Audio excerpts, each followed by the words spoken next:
अस्सलाम वालेकुम व्यूवर्स। आज जो कहानी मैं आपके साथ शेयर करने वाली हूँ वो एक शख्स की बेजा अना की कहानी है जिसने कई ज़िंदगियाँ बर्बाद कर दी। तो आइए सुनते हैं कहानी अना। ये मौसम बहार था। लाहौर शहर के नवाह में एक छोटा सा कस्बा था जो जीटी रोड पर वाक़या था। इस वक्त सुबह का वक्त था। कोई 8-8:30 बजे का टाइम था। जीटी रोड पर हर थोड़ी देर में बसें आकर रुका करती और स्टॉप पर सवारियों का हजूम लगा रहता। साथ में ही एक रेलवे स्टेशन था जिसके बाद एक वसी व अरीज ग्राउंड शुरू हो जाता। उसे अबूर करके एक पुराना मोहल्ला शुरू हो जाता जिसकी गलियां मशरिक, मगरिब, शुमाल, जनूब चारों तरफ को निकल रही थीं। ये गलियां कहीं से खुली और कहीं मोड़ मुड़ने के बाद तंग हो जाया करती। बस ऐसी ही एक तंग गली में आमने सामने दो घर थे। एक दूसरे से इतने ही फासले पर थे कि एक घर में बोलने वाले ऊंचे जुमले बासानी दूसरे घर की दहलीज अबूर कर लिया करते थे। मोहल्ले के लोग अपनी अपनी ज़िंदगी में मगन थे। हमारे घर के सामने चचा जब्बार का घर था।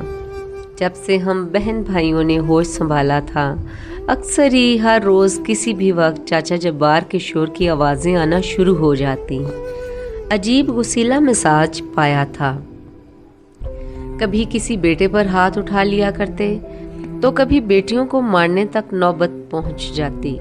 कभी चाची रुकैया जो उनकी बीवी थी उनको गाली गलौज करना शुरू कर देते।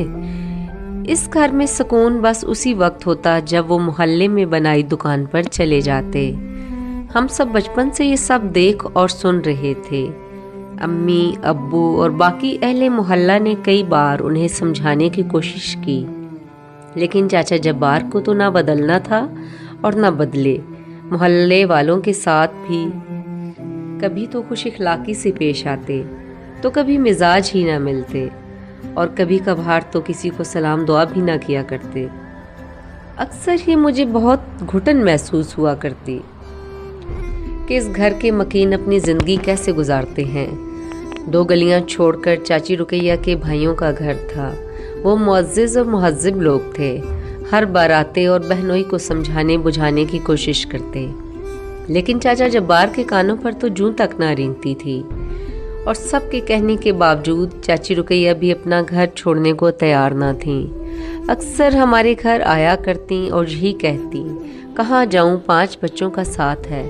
अगर इन्हें छोड़कर चली जाऊं तो ये जालिम शख्स इन्हें जीने नहीं देगा। खावंद तो कभी मोहब्बत और इज्जत ना कर सका, लेकिन उसके पाँव में बच्चों की मोहब्बत की बेड़ियां बंधी थीं। चाची रुकैया की 2 बेटियां थीं। बड़ी बेटी सिद्रा और उससे तकरीबन 5 साल छोटी बेटी नाजिश थी। बेटों में सबसे बड़ा अहमद, फिर राशिद और फिर हामिद था। नाजिश बहन भाइयों में सबसे छोटी थी, लेकिन सिर्फ छोटी ही थी, लाडली ना थी। अपने बाबा की लाडली ना थी। जैसे अमूमी जिंदगी में देखा जाता है कि बेटियां बाप की लाडली होती हैं। आज सुबह भी जब मैं गेट के सामने रखे हमाम से बर्तन धो रही थी कि अचानक से खटाक खटाक की आवाज़ें आना शुरू हो गईं। एक लम्हे को तो मैं डर सी गई कि पता नहीं क्या हो गया, लेकिन ऐसा साफ पता चल रहा था कि चाचा जब्बार ज़ोर ज़ोर से दरवाज़ा बजाया रहा है। घर एक दूसरे से इतने करीब थे कि चाचा जब्बार की धाड़ साफ समझ आने लगी। वो छोटी बेटी नाजिश को गालियां देकर दरवाज़ा खोलने को कह रहा था, लेकिन नाजिश दरवाज़ा नहीं खोल रही थी। बीच बीच में दबी दबी आवाज़ में सिद्रा और चाची रुकैया की आवाज़ें भी शामिल थीं, जो चाचा जब्बार को समझाने की कोशिश कर रहे थे। आखिर चाचा जब्बार भी जब दरवाजे को टांगे मार मार थक गया और ऊपर से छोटा बेटा हामिद आ गया तो मामला कुछ बेहतर हुआ। बाप की डांट फटकार खाने के बावजूद वो उन्हें घर से बाहर ले गया। उनके घर तो जो हुआ सो हुआ। हमारे जहन पर भी इसके बुरे असरात पड़े कि हम इनके लिए कुछ नहीं कर सकते। घर में चाचा जब्बार, चाची रुकैया, सिद्रा, नाजिश और हामिद ही होते थे। अहमद फौज में मुलाजिम था और राशिद दुबई काम करता था। 2 साल बाद घर छुट्टी लेकर आया करता था। चाची रुकैया की एक बहन भी थी जो बेवा थी। वो भी कभी कभार चाची रुकैया से मिलने आती, लेकिन चाचा जब्बार की आदत के पेश नज़र ज़्यादा रुकती ना, बल्कि उन्हें आता देखकर जल्द ही उठ जाया करती। आज तक ये बात किसी को समझ ना आई थी कि चाचा जब्बार को घर वालों से किस बात का बैर था। बेटों की फिर किसी वक्त सुन लिया करता, मगर बीवी को पैर की जूती और बेटियों को बोझ ही समझता। वक्त जैसे तैसे गुजर रहा था। 2 माह की गर्मियों की छुट्टियां हो गईं, तो इस बार मैं बड़ी आपी की तरफ रहने के लिए चली गई। 1.5 माह बाद जब मैं वापस आई तो अम्मी से पता चला कि सिद्रा और राशिद दोनों बहन भाइयों की शादी हो गई, जो चाचा जब्बार के भाई और बहन के घर हुई। भांजी को बहू बनाकर लाए और भतीजे के साथ बेटी की शादी की। अभी शादी को तकरीबन 3 माह ही गुजरे थे कि खाला रहमता, जो हमारे मोहल्ले में ही रहती थीं, एक दिन अचानक से हमारे घर आईं। आते ही बड़बड़ा रही थीं, आय हाय आजकल के लड़के भी देख कर नहीं चलते। अम्मी ने पूछा, क्या हो गया खाला जी? तो उन्होंने कहा, ये जब्बार का बेटा राशिद न जाने बौखलाहट में कहाँ जा रहा था, काफी परेशान दिखाई दे रहा था। इस जोर से टकराया कि मैं गिरते गिरते बची। अम्मी ने कहा, खैरियत हो, चाची रुकैया की तबीयत ठीक हो सही?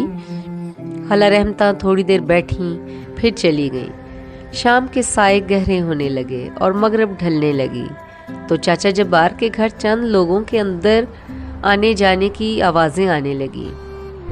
किसी को मामला समझ में ना आया। चाचा जब्बार की उसीली तबीयत के बायस किसी ने पूछना मुनासिब ना समझा। अगले दिन शाम में पता चला कि कल रात खामोशी से नाजिश का निकाह करके उसे रुखसत कर दिया गया। सब बहुत हैरान थे और परेशान भी थे कि ऐसे अचानक से उसे क्यों रुखसत कर दिया। काफ़ी दिनों तक चाची रुकैया का भी कोई चक्कर न लगा। आखिरकार एक सुबह वो हमारी तरफ आई और काफ़ी अफसुर्दा दिखाई दी। अम्मी के पूछने पर रोने लगी और बताया कि उस रोज़ नाजिश घर छोड़कर अपने हम जमायत के साथ चली गई।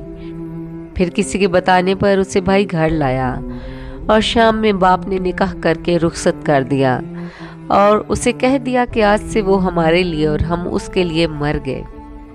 ये बताते बताते चाची रुकैया की सिसकियां बंद गईं। सब ने दिलासा दिया कि बस दुआ करें वो अपने घर में खुश हो।